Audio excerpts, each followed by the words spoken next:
एक बार मुझे लगता है कि हम लोग आपको पूरे स्क्रीन पर अपने जो स्ट्राइक रेट है तमाम पार्टियों का अभी तक का वो दिखा देते हैं, जिससे आपको एक तस्वीर समझ में आएगी कि हर पार्टी जितनी सीटों पर अपने अपने इलाके में लड़ रही है वो किस तरह से स्ट्राइक रेट उनका दिख रहा है। तो सबसे पहले हम महाराष्ट्र में अगर जाते हैं तो हम आपको सीट गणित और स्ट्राइक रेट सबसे पहले दिखाएंगे।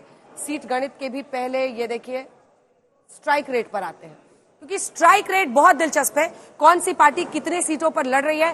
फिलहाल देखिए अगर आप एनडीए का तो आगे 116 सीटों पर है, 56% स्ट्राइक रेट दिख रहा है। इसी के साथ अगर आप देखिए अघाड़ी का तो यहां पर 42% का स्ट्राइक रेट है, 87 आउट ऑफ 208। और यहां पर अगर आप देखिए ये रुझान इतने आए हुए हैं, 2% का अन्य का है। जब स्ट्राइक रेट में आप पार्टी वाइज भी देखेंगे तो ये देखिए एनडीए का ये फिलहाल है, और इसमें सीधी टक्कर हम आपको दिखा देते हैं। सीधी टक्कर जब आप देखिए बीजेपी वर्सेस कांग्रेस की लड़ाई में, तो यहां पर बीजेपी 20 की 20 सीटों पर आगे है। 100% स्ट्राइक रेट जहां पर बीजेपी वर्सेस कांग्रेस की सीधी टक्कर है, जहां कांग्रेस वहां पर जाहिर तौर पर 0 पर है। अब आते हैं सेना वर्सेस सेना की लड़ाई में, ये सबसे दिलचस्प है। यहां पर भी शिंदे साहब 100% स्ट्राइक रेट, बहुत छोटा नंबर है 2 आउट ऑफ 2 है, तो यहां पर इनके लिए 0 है फिलहाल। एनसीपी जिसमें आप पवार वर्सेस पवार वाली लड़ाई देखेंगे तो यहां पर ये पूरी कहानी बताता है। अजित पवार क्या कमजोर कड़ी साबित होंगे, 0 आउट ऑफ 4। माफ कीजिएगा, ये शरद पवार गुट है। 0% तुतारी वाला जैसे ही आपने देखा ये घड़ी, तो यहां पर अजित पवार अच्छी परफॉर्मेंस करते हुए नजर आ रहे हैं। और कई लोग ये मानते हैं, बारामती में भी कह रहे थे कि सुप्रिया ताई को अगर हमने उस वक्त लोकसभा में चुना है तो यहां पर अजित दादा, और अजित पवार काम करने के लिए जाने जाते हैं। उनके पूरे इलाके में ये फेमस है, किसी को कोई पर्सनल काम हो, कुछ काम हो, अजित दादा करके देते हैं। ये बड़ी खबर इस वक्त की।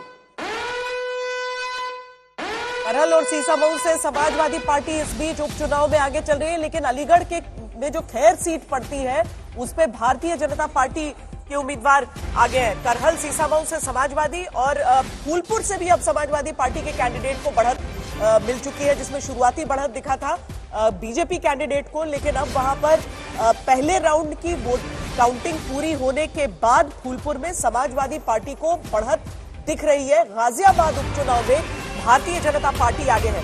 यूपी के उपचुनाव जो 9 सीटों पर हो रहे हैं वहां के भी हम आपको दिखा रहे हैं, और इंडिया गठबंधन बहुमत के करीब इस समय, हालांकि 2 सीटों का ही फासला दिख रहा है। देखिए इंडिया गठबंधन 38 सीटों पर आगे, एनडीए 36 पर।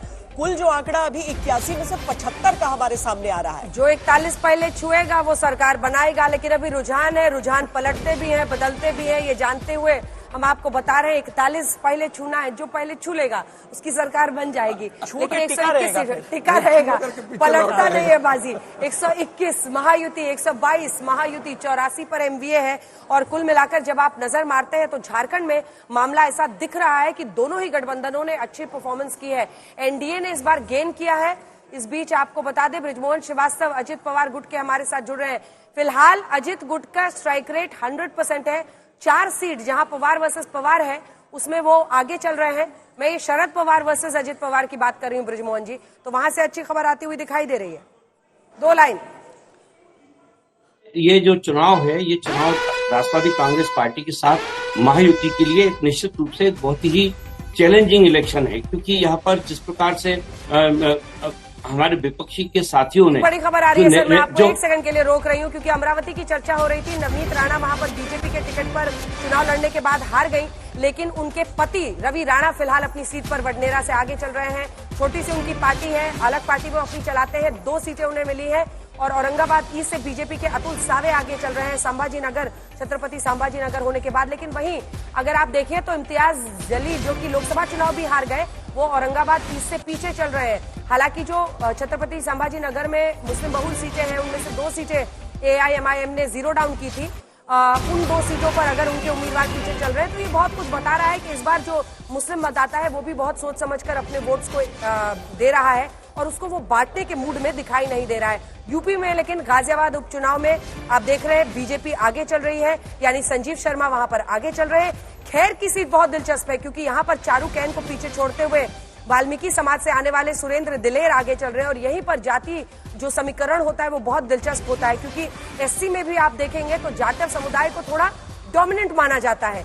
जाटा समाज से ही चारू कैन आती हैं और वाल्मीकि समाज से सुरेंद्र दिलेर को उतारने वाली बीजेपी फिलहाल देख रही है